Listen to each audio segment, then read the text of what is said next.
Hi there, welcome to the Tent News, where the truth comes to light and the stories everyone is talking about are brought straight to you. From shocking confessions and viral social media moments to real life mysteries and trending drama, this is the place where we uncover it all. Now, please watch this video first, and I will be back with the rest of my commentary. Ngenza ividiyo la nginxenxa abantu amabhinqa abantu bemashi mashi nabantu nje abasondele ngomngane kumfoka uMacingwane uNgizwe Mchunu ngithi abazama abantu bakimkhuza uNgizwe bemkhuze ukuthi akaqhele egameni lale ndoda le ebizwa ngoJulius Malema. Ngisho kungathiwa usucasuke kanjani khona izinto ekudinga nje ukuthi uyilawule uzame ukuyibamba inhliziyo ke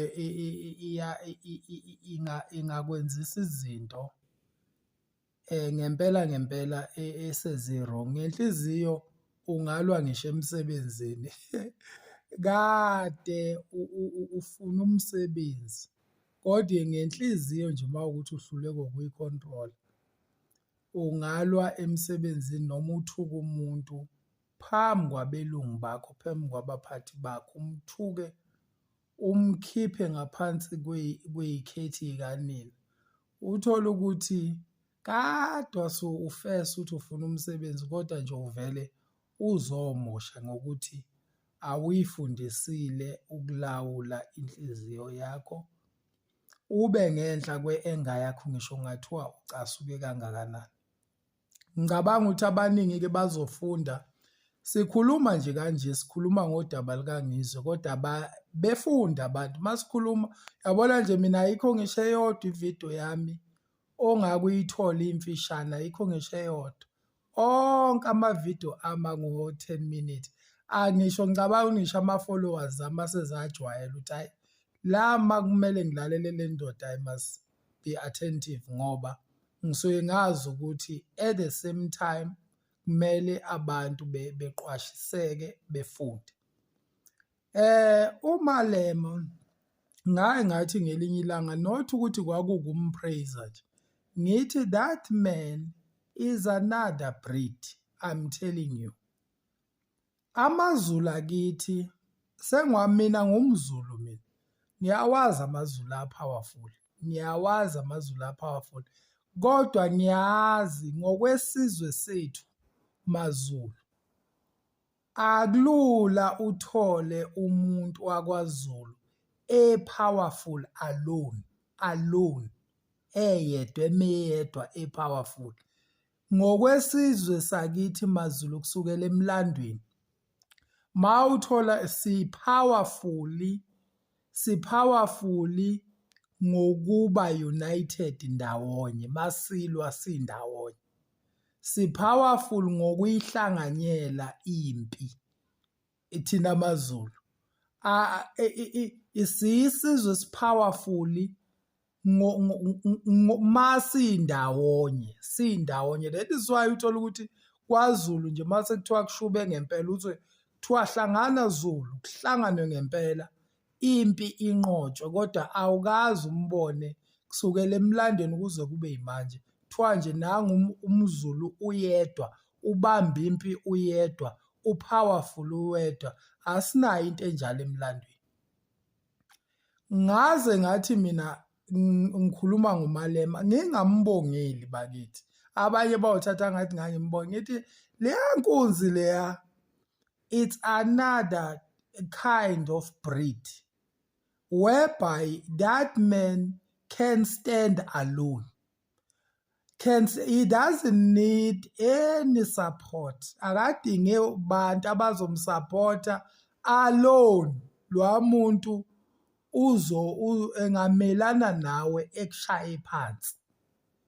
uMalema lento yokuthi is a fighter. It's not just a name ukuthi uMalema is a fighter. Ukuba a fighter phela abantu abaku-understandi. It's umuntu maye fighter by nature. Lento lena it's a spirit esikuye. It's a spirit esikuye ispirit sokuthi noma ungabekani phambi kwakhe, inkulu noma incane noma inde noma imfishane, uzoyilwa leyo nto. Lokuthi uvalo, ukusaba, ukulwa kahle hle mase sibuyela eqinisweni ukuba iqhawe nokuba ifighter. Kusenhlizweni nasengqondweni. It's an attitude and heart. It's an application of your heart bese kuba futhi ingqondo, attitude. Umuntu oyifighter lento imentality yokuthi uyayinikela futhi akalindele bekwa umuntu, uyayinikela akasabulutho. NjengoMalema ayisabi muntu le ndoda, nginamavidiyo nginakhela amavidiyo la ngini. Lwa muntu akasabi muntu. Not lento uthi uyayifake, akayifake, akazami futhi ukuchaza muntu ngayo mayiyenza. Wayitshela kulento kule mission yakhe, akasabi muntu. Akasabi muntu ngempela futhi. Ngaze nganitshela ngathi mina ukuthi umZulu lapha uyophuma uqhasha, uyowaphansi edustini. Ukuthi umZulu akusho lutho. Ngibonile nje amaZulu amaningi asebenzisa leyo nto ukufuna ukumbranda kabi bese ukuthi agcina angafuneki amaZulu. Ngeke nikwazi ukuyenza leyo nto, ngiyanitshela nje. Lwa muntu akakhathalele lutho entweni ame kuyo ume kuyona.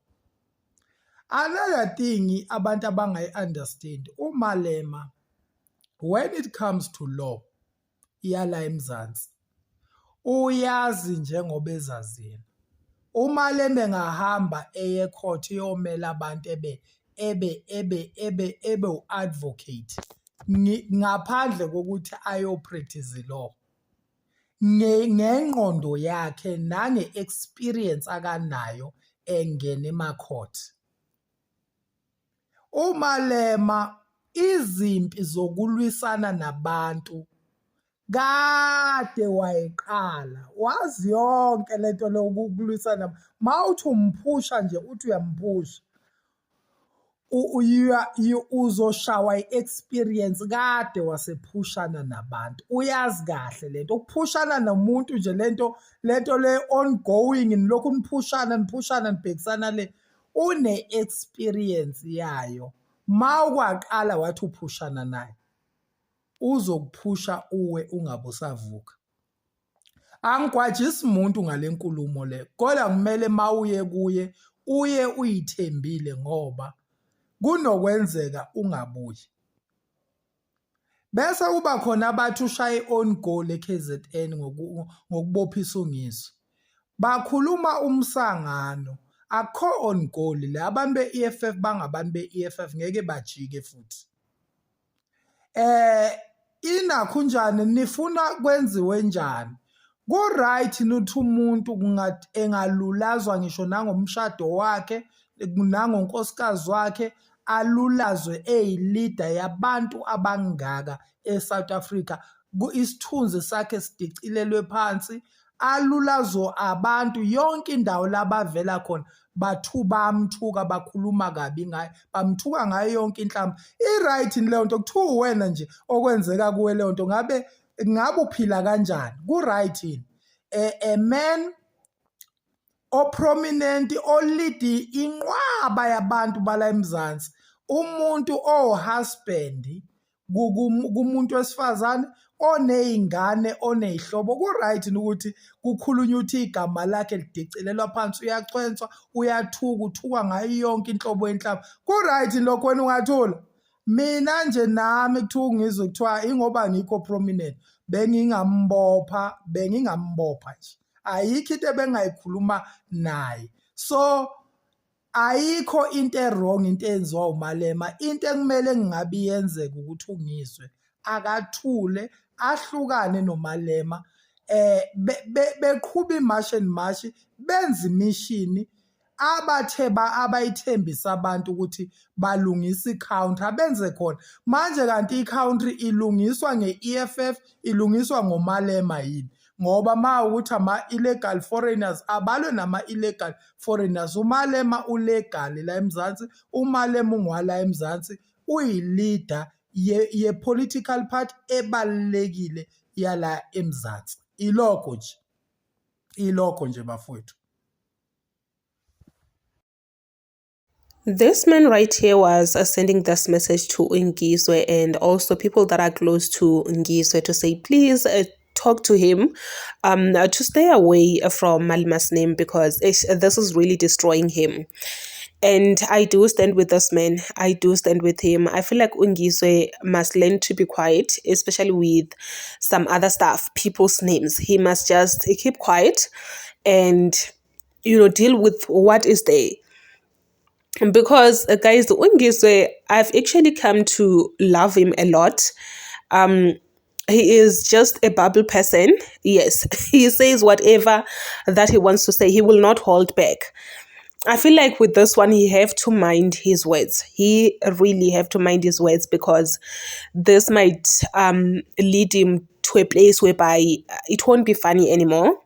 Yes, but he's that kind of a person who says anything, who will joke about anything. Like, he will always make people around him laugh. I'm very sad that actually he ended up facing this whole gender that is happening.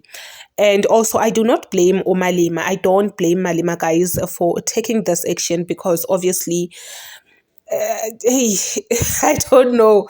But I'm sure he can also see that, he's that kind of a person. Maybe it's just trying to teach him a lesson to say, no, you don't just say things out there. You have to mind your words because remember, this person that you're talking about, he is a married man and he is a father also. So you have to watch your words. Yes. I think he must learn from Phakile Mthakathi. Phakile Mthakathi, he don't just say things out there. Like, he do not just say things out there. If there is anything about Phakile Mthakathi, he will actually deny things. He will deny with everything in him. He should also follow that one. I've never heard Phakile Mthakathi saying bad things about Julius Malema.